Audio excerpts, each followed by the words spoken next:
আসসালামু আলাইকুম সবাই। আজ আছে নিউ ইয়র্ক সিটির ম্যানহাটন থেকে, আর ম্যানহাটনের ঠিক আছে এখন হাডসন নদীর পাশে। আর আজকে আপনাদেরকে দেখাবো হাডসন নদীটা। আর নিউ ইয়র্কের যে সিটির যে পাশে দিয়ে বয়ে গেছে হাডসন নদী, আজ আপনাদের সবাইকে দেখাবো হাডসন নদী। এই হচ্ছে নিউ ইয়র্ক সিটি, আর আমার পিছনে ঠিক এটা হচ্ছে হাডসন নদী, হাডসন রিভারটা। আর এই যে ছোট্ট জায়গাটা দেখতে পাচ্ছেন, এটা হচ্ছে লিটল আইল্যান্ড। চলেন উপভোগ করা যাক আজকের হাডসন রিভার। আর এখন হচ্ছে সন্ধ্যা বললে ভুল হবে। নিউ ইয়র্কে আমেরিকাতে এখন সামার আর এখন সন্ধ্যা আসলে কীভাবে বলবো না বলতেও পারতেছি না। বাংলাদেশে এই সময় সন্ধ্যা রাত হয়ে যায়। এখন বাজতেছে 7:30 অর্থাৎ 7:30। আর 7:30 বাজেও জ্বলন্ত রোদ, সূর্য এখনও তরতাজা, অনেক গরম, ঠিক বাংলাদেশের মতো গরম। আর নিউ ইয়র্কে এখনও 7:30 বাজে, এখনও দিন, জ্বলন্ত সূর্য।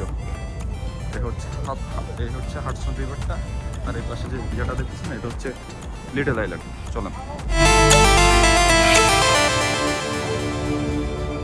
এখানে খুব সুন্দর একটা জিনিস দেওয়া আছে, আপনার বাদ্য,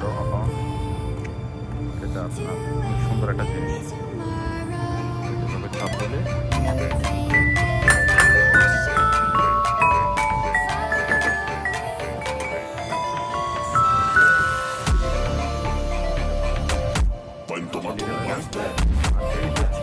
সিটির ম্যানহাটন।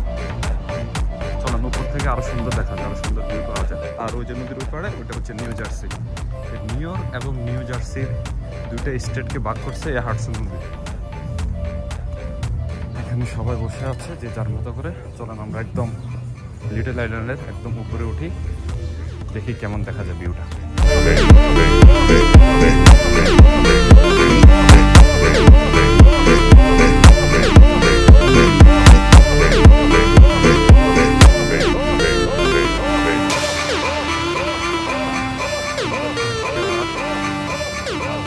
কবুতর ঘাস খাচ্ছে, বাংলাদেশের কবুতরের মতোই। এই হচ্ছে little island. I'm late to the party, you already started the sparkling wine.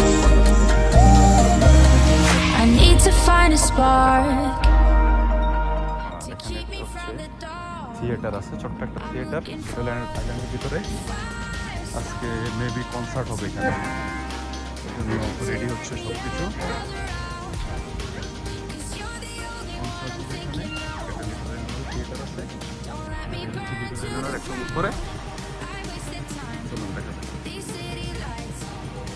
একদম পরিষ্কার, একদম যে যার মতো আস্তে আস্তে ঘুরতেছে। হচ্ছে লিটল আইল্যান্ডের নিচের পার্ট, এখানে সবাই বসে আছে, বসার জায়গা আছে। আর আমি যাচ্ছি এখন উপরে, সবচেয়ে উপরে। আমি তা চলে আসছি।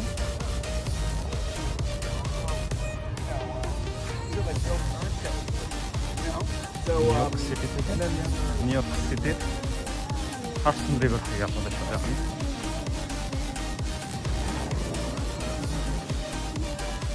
চলে আসলাম একদম উপরে।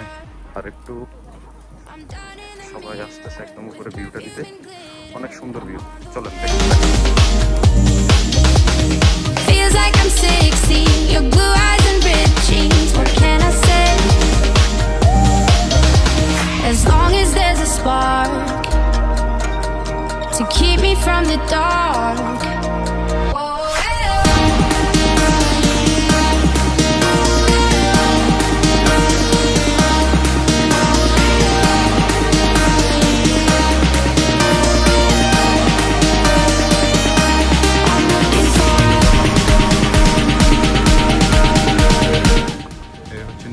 নিউ ইয়র্ক শহর, আর এটা হচ্ছে নিউ ইয়র্কের নিউ ইয়র্ক সিটি। দুইটা শহরকে ভাগ করছে একটা নদী। I'm looking for